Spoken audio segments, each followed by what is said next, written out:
Savez-vous que les vers de terre ont la capacité de se régénérer? Oui, quand vous prenez un ver de terre, si vous le découpez en deux, eh bien il a la capacité de se régénérer, ce qui n'est pas le cas pour l'homme. Quand l'homme perd une jambe, ben, il a perdu une jambe. Quand il perd un bras, ben, il a perdu un bras. Mais pour le ver de terre, s'il perd une partie de son corps, eh bien les deux parties sont capables de se régénérer de manière indépendante. Oui, je sais que c'est extraordinaire et c'est pour cela que vous devez suivre absolument cette vidéo pour savoir en fait quel est le secret des vers de terre. Pourquoi est-ce qu'ils se régénèrent de cette manière? Quel est le principe scientifique qui est caché derrière? Alors, si vous êtes prêts, on y va. Il faut savoir que les vers de terre se régénèrent grâce à plusieurs processus. C'est ce que nous allons expliquer dans cette vidéo. Alors, lorsqu'un ver de terre est coupé en deux, chaque moitié conserve une partie des organes internes nécessaires à sa survie. Normal. Donc, les organes reproducteurs, les ganglions nerveux et d'autres structures vitales sont répartis le long de son corps. Quand on coupe un ver de terre en deux, qu'est-ce qui se passe? Alors, immédiatement après la coupure, les vaisseaux sanguins se contractent pour arrêter le saignement et un caillot sanguin se forme pour sceller la plaie. Les muscles entourant la zone blessée se contractent également pour aider à réduire la perte du fluide corporel. Ça veut dire aussi le fluide qui est à l'intérieur des vers de terre. Ensuite, qu'est-ce qui se passe? Il y aura maintenant activation des cellules souches. Qu'est-ce que ça veut dire? Ça veut dire que les cellules souches présentes dans les tissus environnants sont activées. Ces cellules, en fait, sont capables de se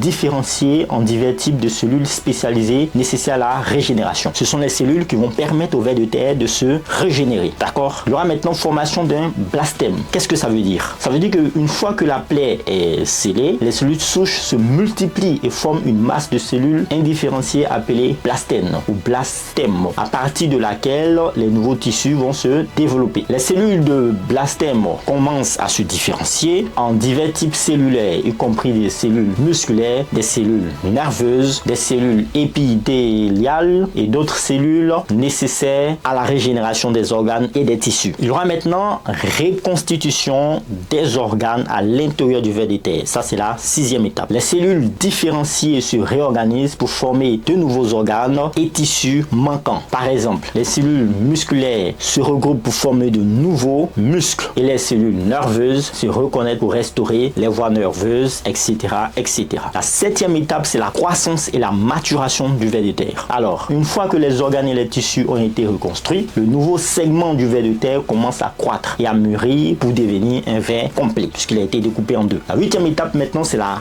régénération complète. Au fil du temps, le segment régénéré se développe pour devenir un nouveau ver de terre complet, avec tous les organes et les tissus nécessaires à sa survie et son fonctionnement. Vous savez maintenant comment est-ce que le ver de terre peut se régénérer. J'espère que vous avez appris énormément beaucoup de choses. Faites le plein de savoir. Portez-vous bien. Peace out.